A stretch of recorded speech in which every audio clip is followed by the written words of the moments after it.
So there are three core ethical principles that are relevant to research involving your human subjects. First, respect for persons.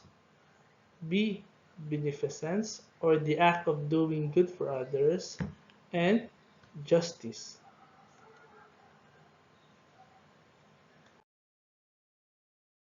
Monk report, the World Medical Association Declaration of Helsinki set out ethical principles for your medical research that involves human subjects.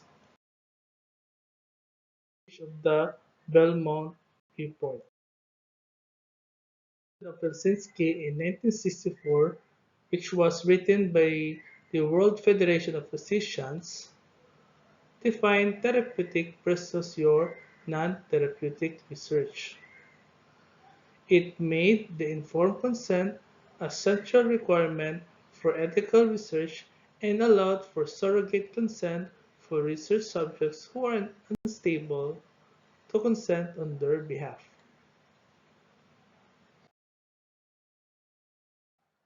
First is the respect for persons. So patients treated as independent persons capable of making decisions in their own best interests.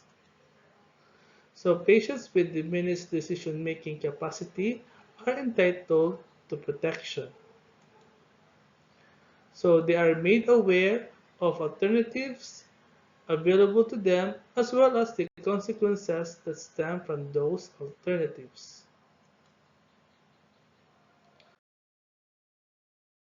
So the patient's choice should be honored whenever possible.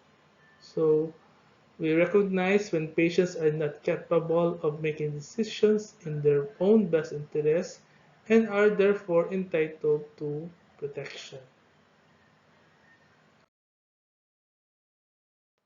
We assist with the determination of decision-making capacity through frequent assessment of the patient's cognitive status. The patient's autonomy, the right of patients to make decisions about their medical care without their healthcare provider trying to influence the decision. So patient autonomy does allow for healthcare providers to educate the patient but does not allow the healthcare provider to make the decision for the patient. It is an integral component of respect for persons. So healthcare personnel must respect the patient's right to make decisions in their own best interest, even if the decision is not what the healthcare personnel want or think is best for the patient.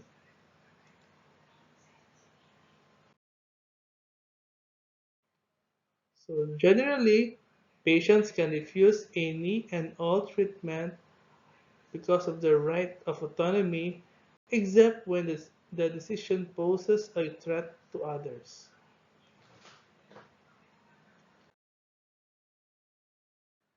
So usually, all patients should have their informed consent before giving your procedures and before giving your medications. They have to have your informed consent.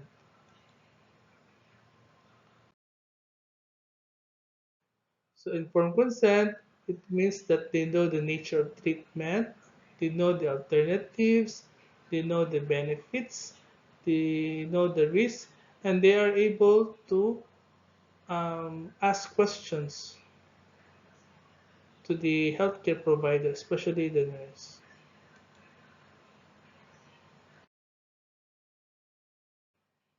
So its most relevant aspects of the code are the right to be informed and that the participation is voluntary without coercion. So it is in the 1947 Nuremberg Code.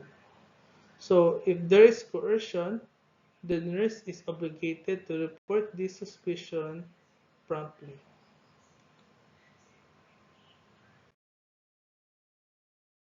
So it is the role of the healthcare provider, not the nurse, to explain the study to the patient and what is expected of the patient and to respond to questions from the patient.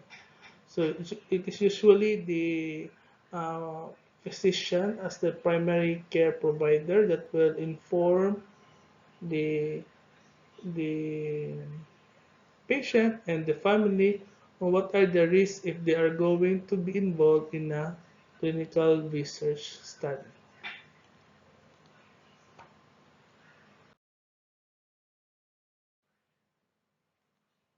So when giving written consent, the patient must be alert and able to comprehend. So the consent forms should be written at or below the 8th grade reading level.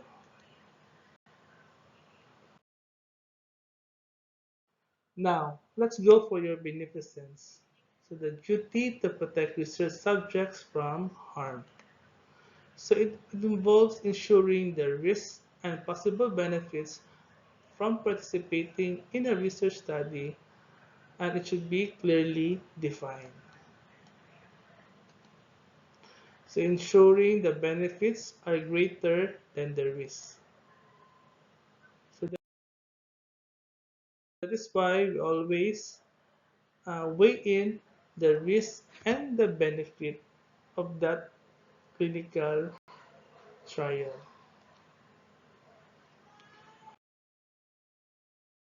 So your risk benefit ratio, the physical, psychological, and social risks must be identified and weighed against the benefits. So all possible consequences of a clinical study must be analyzed and balanced against the inherent risks and the anticipated benefits.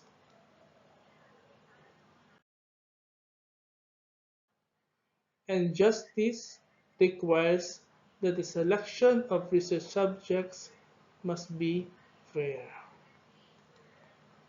So research must be conducted so that the distribution of benefits and burdens is equitable. So the research subjects reflects all social classes and racial and ethnic groups.